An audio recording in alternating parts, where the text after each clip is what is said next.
$1,000. Now that's a lot of money, and it can buy you a lot of things. But in today's tech marketplace, $1,000 is your ticket into any company's flagship phone. Now, there are some small caveats like the color option, the size of the phone, and the storage that you want. But generally, $999 punches you a ticket into the best phone a company can offer. And I happen to have two of them with me right now, the iPhone XS and the Pixel 3 XL. And we are currently in the beautiful South Lake Town Square, and we're gonna put these two smartphone cameras to the test and see which one's better. Let's get to it. So before we jump into the camera comparison, let's just review the camera specs on both phones. The Pixel 3 XL has a single lens with a 12.2 megapixel sensor and f1.8 aperture. The iPhone XS has a dual lens system, one of them being f1.8, 12 megapixels, and the other one being f2.4. Now that's gonna be your telephoto lens. So let's do it.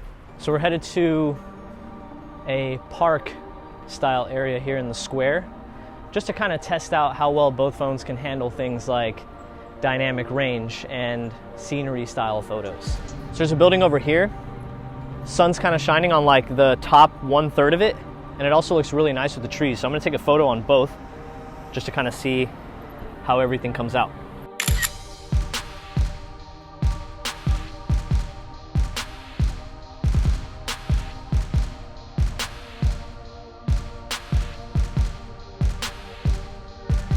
This is kind of a cool shot. You have your trees, and then you have your two buildings with the sunset in the background. Now this is going to test both phones' dynamic range.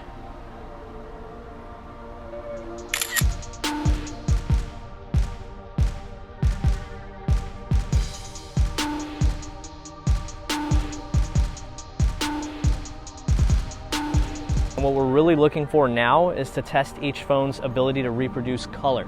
So we found this Toyota Corolla in a really, really interesting color. And I'm gonna take a photo to see how well these phones reproduce the color of the car. Hopefully no one comes out and says anything about us taking a photo of their car.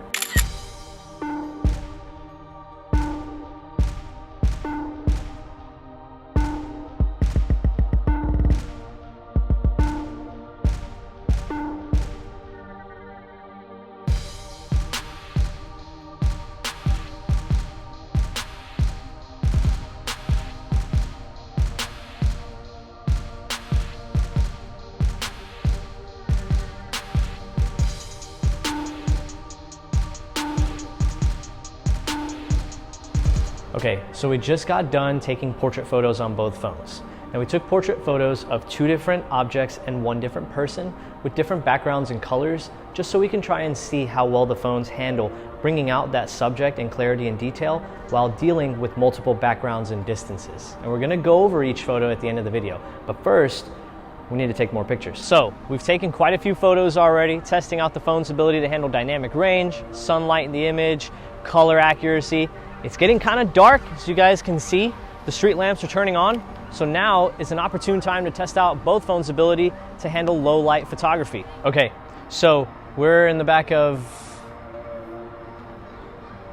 somewhere in between an alley and a parking garage. I don't really know where we're in the back of, but these yellow poles in this kind of dark alley with that one fake light and the street lamp, this, in my opinion, is a pretty good test of how well a phone can handle low light photography.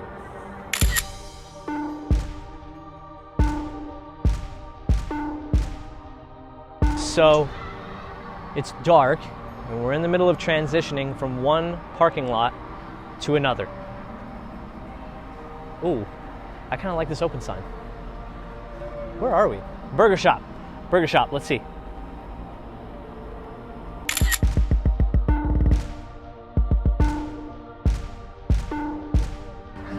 So there's a really decorative plant here, and there's nothing but street lamps around me right now. So this will prove to be a really challenging low light shot.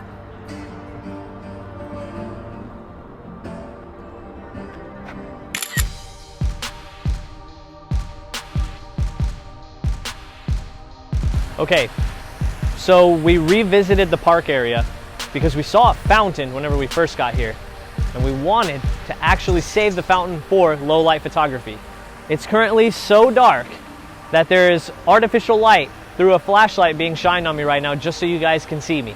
and the fountain itself does not actually have any lights. Design flaw, yes. Beautiful opportunity for low light photography, also yes. Let's try it.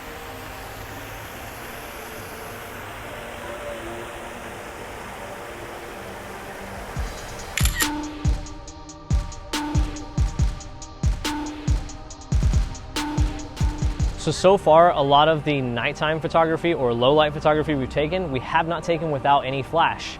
So we need to get a couple shots where we use flash to see how both phones do in low light, but also using flash. Hopefully I remember to actually turn flash on. That would be important, right?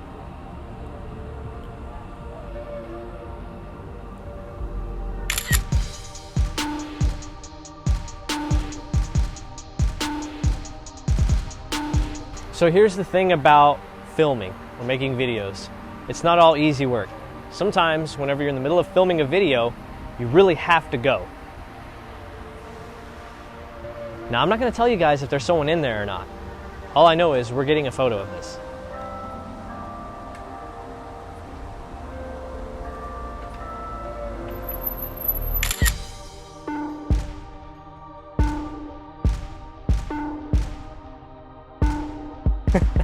Okay, so we're still doing low light photos, but we had to stop and take a photo of a very, very important subject.